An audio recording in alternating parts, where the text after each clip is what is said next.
Hey, selamat pagi teman-teman. Bagaimana kabarnya? Pagi yang sangat luar biasa ini, kita selalu diingatkan bahwa setiap pagi itu sudah sepatutnya lah kita berterima kasih sama Tuhan karena kemurahan hatinya yang sudah ditambahkan satu hari, satu pagi, satu keindahan hari yang sudah ditambahkannya kepada kita. Adakah tadi mengucap syukur sama Tuhan untuk pagi hari ini? Harusnya lah ya, karena memang itulah yang memuliakan Tuhan. Pagi ini kita akan mendengarkan cerita pandangan daripada firman Tuhan itu mengenai, kalau boleh dikatakan ini attributes of God, ataupun Tuhan memiliki ini, tidak dimiliki yang lainnya, tetapi apa yang dimiliki Tuhan sebagian itu bisa dimiliki oleh ciptaannya. Nah, tapi sebelum itu aku agak seperti yang biasanya aku ceritakan, aku suka nyanyi ya. In His time pagi ini.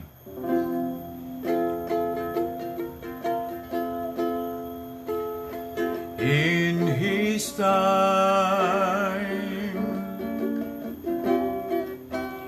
in His time, He makes all things so beautiful. In His time, Lord, please show me every day as You're teaching your way. Be to You a lovely thing in Your time. In Your time, Lord. In Your time. He makes all things so beautiful. In Your time, Lord, my life to You I bring. May each song I have to sing be to You a lovely things in Your time. In Your time. In Your time.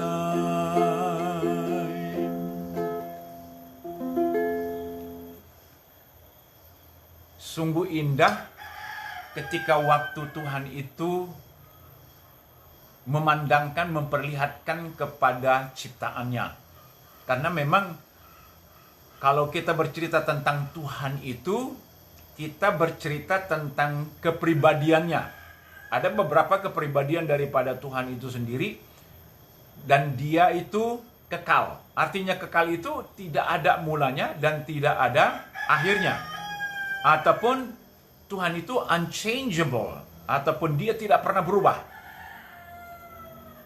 Dia tetap Tuhan. Dan yang sangat menakjubkan sekali itu, Dia adalah Tuhan yang mengetahui segala sesuatunya.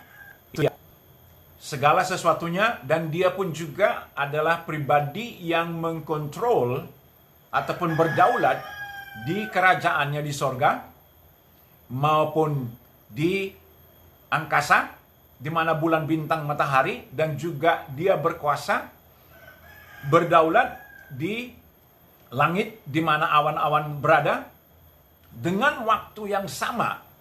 Jadi bisa kita gambarkan nggak tentang kepribadian daripada Tuhan itu, bahwa Dia juga yang berdaulat di bumi kita ini. Kenapa? Ya karena memang Dia yang menciptakannya kan. Dan Dia mengetahui segala sesuatunya. Tidak ada di bumi ini ataupun dimanapun di dalam imajinasi kita itu, Tuhan tidak tahu. Semua Dia tahu. Karena Dia memang Maha tahu. Dan Dia sangat Maha kuasa. Artinya itu tidak ada kekuatan di bumi ini, ataupun di sorga, ataupun di mana saja, yang lebih kuat daripada Dia. Oleh karena itu, dinamakan Dia Tuhan yang Maha Kuasa. Bisa kita bayangkan nggak, teman-teman? Oleh karena perkataannya saja, maka terjadilah bulan, bintang, matahari, langit yang biru, segala sesuatunya kita pandang di bumi kita ini begitu indahnya, begitu hebatnya, begitu luar biasanya. Kalau dilihat daripada karakter, daripada angin, daripada api, daripada air, daripada segala sesuatu ini, termasuklah daripada manusia, binatang, dan tumbuh-tumbuhan. Ini jelas sekali bahwa Dia yang berkarya. Dia yang menciptakan ini semuanya. Jadi memang, makanya tadi aku berkata kepada kita tuh, setiap paginya itu harusnya kita mengucap syukur sama Tuhan. Karena apa? Karena Dia yang sudah menambahkannya. Yang sangat menakjubkan itu pun juga, Dia pula yang mengiringin kita dari mulai pagi, siang, sampai malam, dan sampai besok paginya lagi. And on and on and on and on and on. Luar biasa sekali Tuhan itu. Itu attributes-nya Dia, natural attributes namanya. Tapi ada moral attributes, yaitu yang boleh ada pada manusia. Kita tahu bahwa Tuhan itu kasih. Dia sangat mengasihi.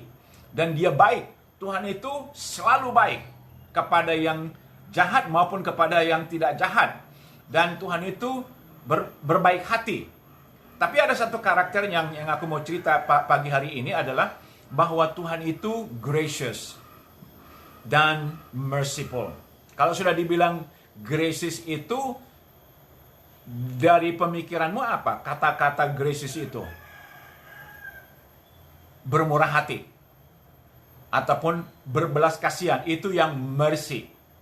Kalau sudah dibilang bermurah hati, itu artinya Tuhan tidak memberikan apa yang layak buat kita.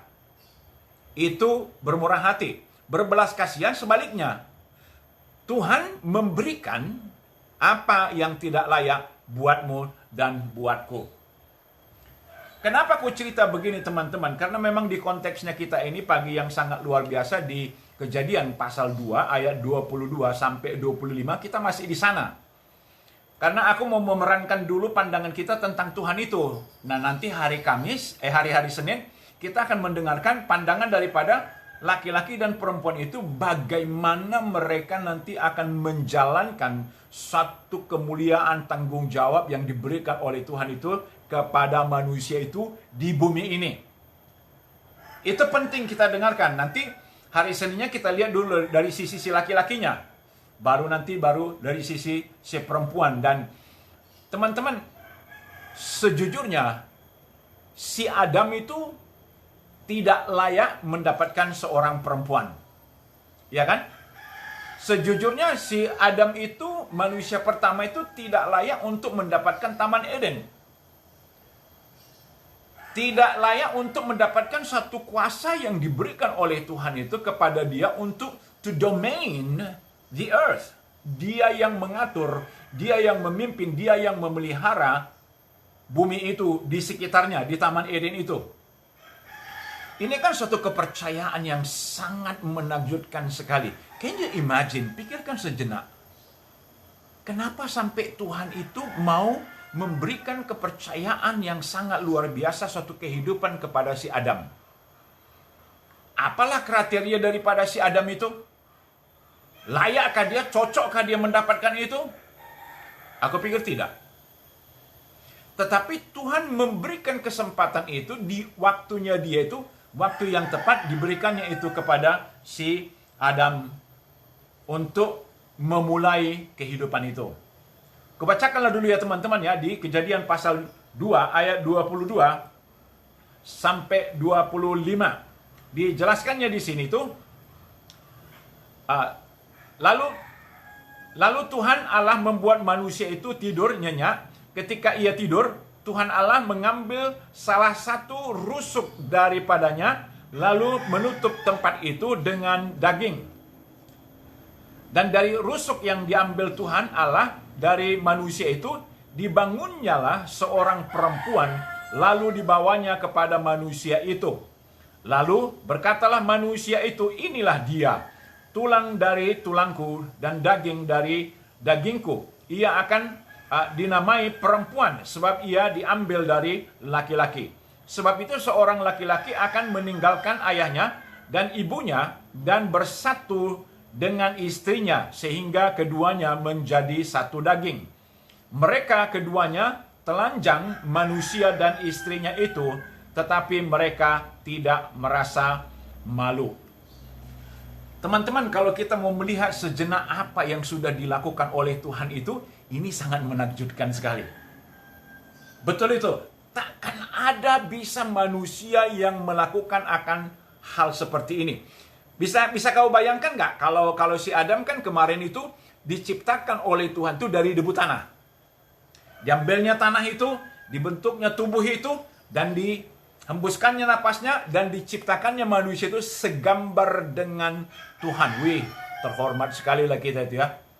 Jadi kita itu manusia itu adalah gambaran Tuhan. Don't you know that? Jadi jangan buat gambar-gambar yang lain lagi. Gambarkan diri kita dalam kehidupan kita itu segambar dengan Tuhan.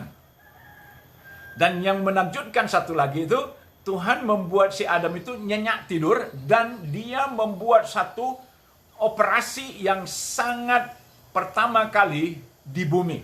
Jadi pertama-tama operasi itu ada di Taman Eden, yaitu di tubuh si Adam.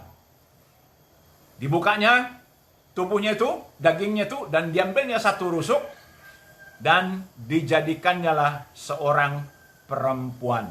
Wow. Ini saja teman-teman, tak akan bisa ada manusia yang melakukan akan hal ini terkecuali kalau bukan Tuhan itu sendiri. Nah, pertanyaannya kita itu kan, tujuannya apa? Maksudnya apa? Ekspektasi daripada Tuhan itu apa? Dan penyerahan Tuhan itu nanti apa? Untuk apa? Untuk apa ini semuanya? Jadi kalau kita mau melihat awal sebenarnya itu, awal itu adalah satu tujuan yang sangat mulia apabila kita membuat satu tenaga untuk menuju ke sana. Karena memang awal itu bagus. Inilah awal daripada semua kehidupan itu. Kalau nggak ada ini, ada nggak kita? Nggak ada ya. Dan setelah itu Tuhan menyerahkan perempuan itu. Aku ingat waktu di zamanku itu di Filipina. Kalau kupikir-pikir kan aku kan manusia jahat, manusia yang tak cocok untuk hidup lagi. Tapi tahun 86 itu, paman daripada istriku itu, dipegangnya tangan istriku ini, dan dibawanya dan diserahkannya kepadaku di gereja di situ tuh, di depan publik. Supaya diserahkan kepada seorang pendeta, dan pendeta ini akan menganugerahkan suatu sabda Tuhan dan suatu pengayuman ataupun kata-kata yang sangat menakjubkan sekali. Betul itu, Pak. Kata yang patut untuk diperhatikan di sana itu, aku bacakan dulu ya, di Matius pasal 19 ayat 4 sampai 6. Aku bacakanlah dulu di sini. Dijelaskan di sini kepada kita. Jawab Yesus, tidakkah kamu baca bahwa Ia yang menciptakan manusia sejak semula menjadikan mereka laki-laki dan perempuan? Dan firman-Nya, sebab itu laki-laki akan meninggalkan ayah dan ibunya dan bersatu dengan istrinya, sehingga keduanya itu menjadi satu daging. Demikianlah mereka bukan lagi dua, melainkan satu. Karena itu, apa yang telah dipersatukan Allah tidak boleh diceraikan manusia. Tidak boleh dipisahkan manusia. Tidak boleh manusia itu semena-mena untuk memisahkannya. Apapun alasannya. Karena apa? Ini kehendak Tuhan. Jadi ketika Tuhan itu memberikan si Hawa itu kepada si Adam, sebenarnya Tuhan sudah menetapkan waktu untuk diberikan satu, dan untuk menyatakan kepada si Adam dan Hawa, kamu akan hidup bersatu, walaupun kamu dua, tapi kamu satu, katanya. Dan satu ini kamu harus sampai selama-lamanya. Sebenarnya kalau kita mau melihat rancangan Tuhan itu kepada manusia, seperti apa yang diperintahkannya, beranak cuculah kamu, dan rajailah dunia ini, dan hiduplah sebagai suami istri sampai selama-lamanya, dan penuhi bumi ini. Itu rancangan yang sesungguhnya. Walaupun nanti kita mendengarkan adanya satu aturan yang disampaikan oleh Tuhan kepada si Adam dan Hawa itu, bahwa di taman itu ada pohon yang terlarang, itulah pohon yang baik sama yang jahat, jangan kamu makan itu. Kalau apabila kamu makan itu, kamu akan berpisah. Karena kata you shall die, karena mati itu artinya pisah.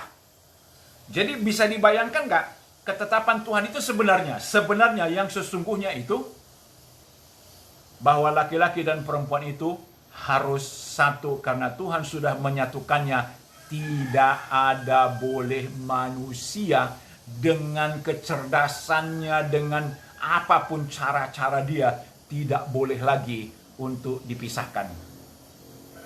Ini ketetapan Tuhan loh ya. Janganlah dulu lihat yang lain-lain, itu nanti itu gampang itu. Gak usah kita lihat yang lain-lain. Dengarkan dulu apa pernyataan Tuhan itu. Jadi kalau kita memang menghormati Tuhan, kalau kita berterima kasih kepada Tuhan, kita mengucap syukur sama Tuhan, dengarkan ini. Dengarkan ini yang sesungguhnya, karena memang inilah yang dikehendaki oleh Tuhan. Karena banyak sekali kata-kata yang sudah terjadi di sekeliling kita, dari mulai awal sampai sekarang ini, sampai besok. Apakah ini diizinkan oleh Tuhan? Gak usah kau tanya lagi.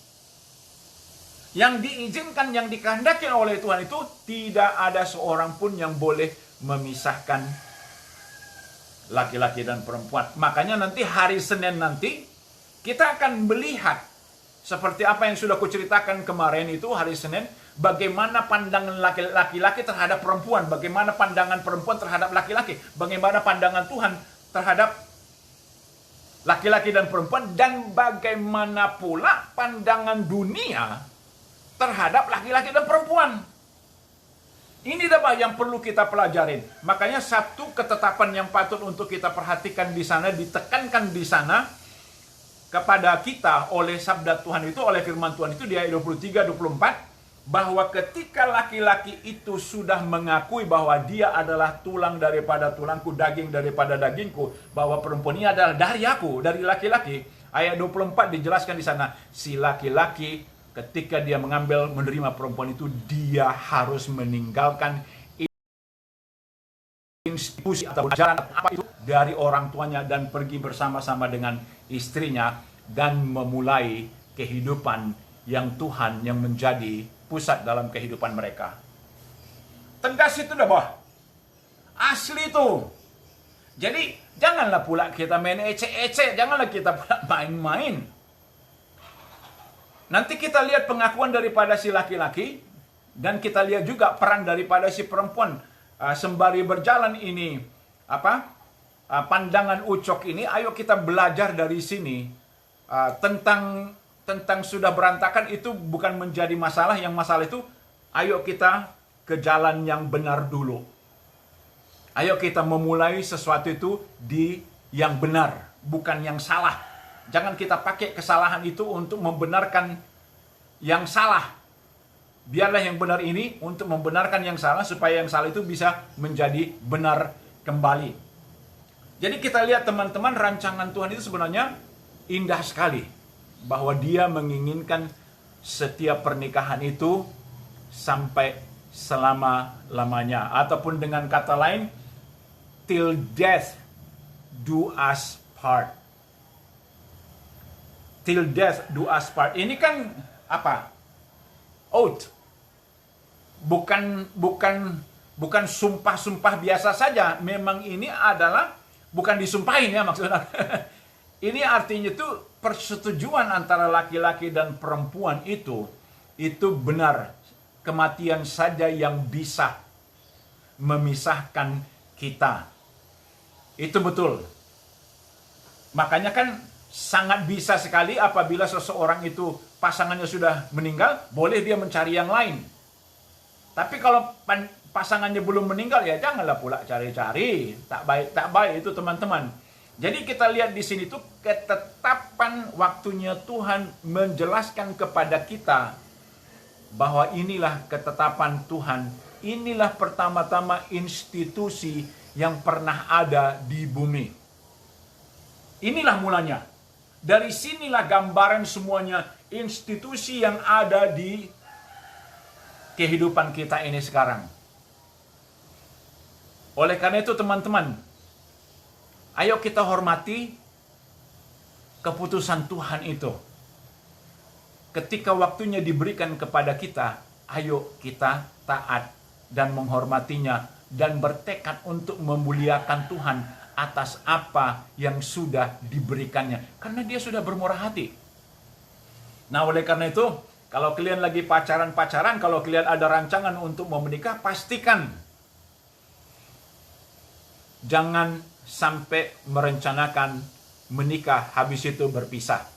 Karena memang itu yang gambarkan kita di bumi kita ini. Baru kemarin menikah, besoknya sudah berpisah. Padahal pestanya tuh waduh luar biasa sekali. Sampai publik, wah hebat. Apalagi ada sumpahnya kan. Rupanya yang dimaksudkan itu, sumpah. Begitu aku menikah kau sama aku sekarang, besok ku tinggalkan kau. Ada yang begitu-gitu dah Pak. Karena memang menganggap satu pernikahan itu sudah bisa dipermainkan. Janganlah pula seperti begitu teman-teman. Karena ini, institusi ini Tuhan yang berinisiatif. Tuhan yang sudah memberikan ini kepada laki-laki dan perempuan. Tuhan yang sudah memberkati ini. Tuhan yang dengan bangga memperkenalkan ini kepada manusia. Inilah hatiku, inilah kasihku, inilah pribadiku, inilah kehendakku. Waktu yang tepat kunikahkan kalian katanya. Wih, paten itu menah.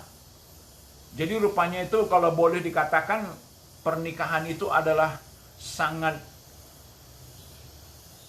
mulia sekali di hadapan Tuhan. Sangat memuji nama Tuhan. Sangat kudus sekali di hadapan Tuhan. Karena memang ini adalah kehendak Tuhan. Ini bukan kehendak manusia ya.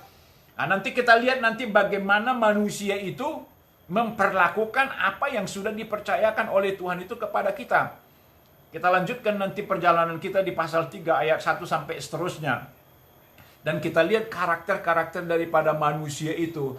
Diapakan manusia itu satu kepercayaan yang sudah diberikan oleh Tuhan kepada pribadi lepas pribadi kita. Teman-teman, rupanya introspeksi itu, mengevaluasi kembali itu penting juga, nyadabah. Pentingnya begini, apa yang sudah diberikan Tuhan kepadaku? Itu satu. Kedua, sudah kuapakan yang diberikan Tuhan itu kepadaku? Sudah kuapakan orang yang sudah diberikan Tuhan itu kepadaku?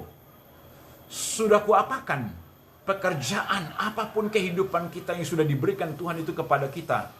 Haruslah kita bertanggung jawab. Haruslah kita mau memuliakan Tuhan. Haruslah kita mau memuji nama Tuhan. Haruslah kita mau hidup bersama-sama dengan Tuhan. Karena demikian Tuhan dimuliakan. Jadi kita lihat di situ teman-teman. Inilah pandangan Ucok daripada apa yang sudah diberikan oleh Tuhan itu kepada kita. Jadi hang on ya. Nanti hari Senin kita akan mendengarkan bagaimana pandangan Tuhan itu untuk dipertanggungjawabkan oleh si Adam maupun si Hawa. Dalam apa? Dalam kehidupan suami istri. Nomor 2, dalam menata Taman Eden itu. Dan yang ketiga, dalam merespon apa yang diperintahkan oleh Tuhan itu kepada manusia. Jadi, terima kasih banyak sudah bermurah hati untuk mendengarkan pandangan Ucok ini. Dan teman-teman, mudah-mudahan kau suka. Dan jangan lupa pula untuk subscribe dan juga di-share kepada teman-teman yang lain. Terima kasih banyak sudah bermurah hati untuk mendengarkan pandangan Ucok dari pandangan Alkitab itu. Selamat beraktivitas, semangat, dan tetap sehat. Terima kasih.